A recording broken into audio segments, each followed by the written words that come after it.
திண்டுக்கல் மாவட்டம் நல்லமநாயக்கன்பட்டியில் புனித வனத்து அந்தோணியார் ஆலய திருவிழாவை முன்னிட்டு ஜல்லிக்கட்டு போட்டி விறுவிறுப்பாக நடைபெற்றது. இந்த ஜல்லிக்கட்டு விழாவில் மொத்தம் 800 காளைகள் மற்றும் 300 மாடுபிடி வீரர்கள் கலந்து கொண்டனர்.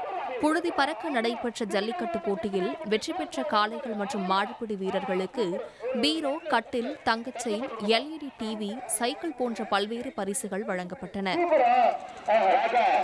வீரன் வெற்றி பெற்றார். சூப்பர் சூப்பர் மாடு வெற்றி. அதன் தொடர்ச்சியாக புதுக்கோட்டை மாவட்டம் பொன்னமராவதி அடுத்த இடையாத்தூரில் பொன் மாசலிங்க அய்யனார் கோவில் சிவராத்திரியை முன்னிட்டு ஜல்லிக்கட்டு போட்டி நடைபெற்றது. இதில் 600 மாடுகளும் 300 மாடுபிடி வீரர்களும் பங்கேற்றனர். சீறி பாய்ந்தும் துள்ளி குதித்தும் வந்த காளைகளை வீரர்கள் போட்டி போட்டு அடக்க முற்பட்டனர். இந்த ஜல்லிக்கட்டில் சிறந்த முறையில் காளைகளை தழுவிய மாடுபிடி வீரர்களுக்கும் நீண்ட நேரம் வீரர்களை திணறடித்து களமாடிய காளைகளுக்கும் பல்வேறு சிறப்பு பரிசுகள் வழங்கப்பட்டன.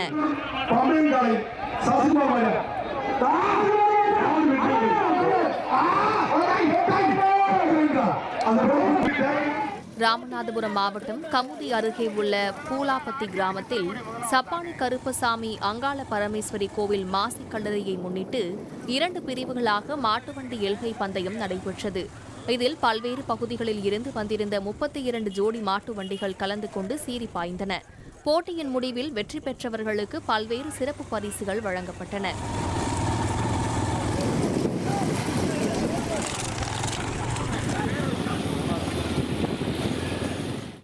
இதேபோல் புதுக்கோட்டை மாவட்டம் மணல்மேல்குடி அருகே உள்ள தினையாக்குடி மற்றும் திருநெல்லி வயல் கிராமத்தினர் இணைந்து நடத்திய 2ஆம் ஆண்டு மாட்டுவண்டி எல்கை பந்தயம் விறுவிறுப்பாக நடைபெற்றது. 3 பிரிவுகளாக நடத்தப்பட்ட போட்டியில் மொத்தம் 38 மாட்டு வண்டிகள் கலந்து கொண்டு நீயா நானா என சீறி பாய்ந்தன.